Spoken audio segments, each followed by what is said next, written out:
Selamat pagi, shalom saudara-saudara yang dikasihi Tuhan. Kita bersyukur pagi ini kita kembali bisa datang di hadapan Tuhan. Kita mau sama-sama merenungkan satu kebenaran firman Tuhan. Firman Tuhan pada pagi ini diambil dari Amsal pasal 18 ayat 12 hingga yang ke-15. Saya akan membaca ayat yang ke-12. Firman Tuhan demikian. Tinggi hati mendahului kehancuran, tetapi kerendahan hati mendahului kehormatan. Tema kita hari ini yaitu rendahkanlah dirimu seperti Kristus. Saudara-saudara yang dikasihi Tuhan, di dalam bagian firman Tuhan yang kita baca hari ini, kita melihat bagaimana penulis Amsal menyatakan dua hal yang bertolak belakang, yaitu kerendahan hati dan tinggi hati. Kerendahan hati mendahului kehormatan, tetapi tinggi hati mendahului kehancuran. Saudara yang dikasihi Tuhan, mengapa tinggi hati mendahului kehancuran? Karena orang-orang yang tinggi hati, saudara, mereka merasa bahwa dirinya lebih hebat, lebih pintar, lebih berkuasa, lebih kaya, lebih hebat dari orang lain. Bahkan mereka merasa bahwa mereka harus diutamakan dari orang lain.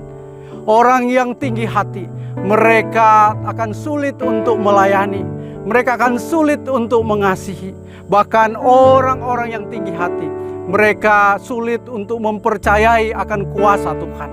Saudara-saudara yang dikasihi Tuhan, di dalam Alkitab tidak pernah mencatat bahwa orang yang tinggi hati, mereka memperoleh damai sejahtera, memperoleh keberhasilan. Tetapi Alkitab mencatat bahwa orang-orang yang tinggi hati, mereka mengalami kehancuran. Kita tahu ada banyak tokoh-tokoh yang diceritakan di dalam Alkitab. Mereka memulai dengan baik dalam kehidupan mereka. Mereka berkuasa, mereka menjadi orang yang terkenal. Tetapi pada akhirnya mereka menjadi tinggi hati. Dan ketika mereka tinggi hati, Tuhan menghancurkan mereka.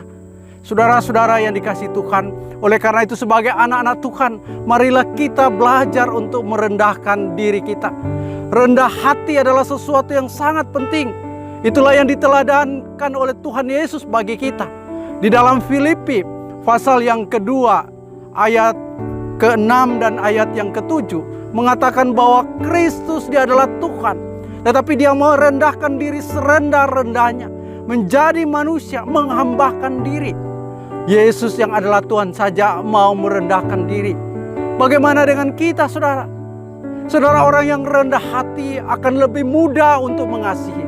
Orang yang rendah hati akan mudah melayani. Orang yang rendah hati merasakan bahwa dirinya itu tidak layak. Tetapi orang yang tinggi hati, mereka merasa bahwa mereka lebih hebat.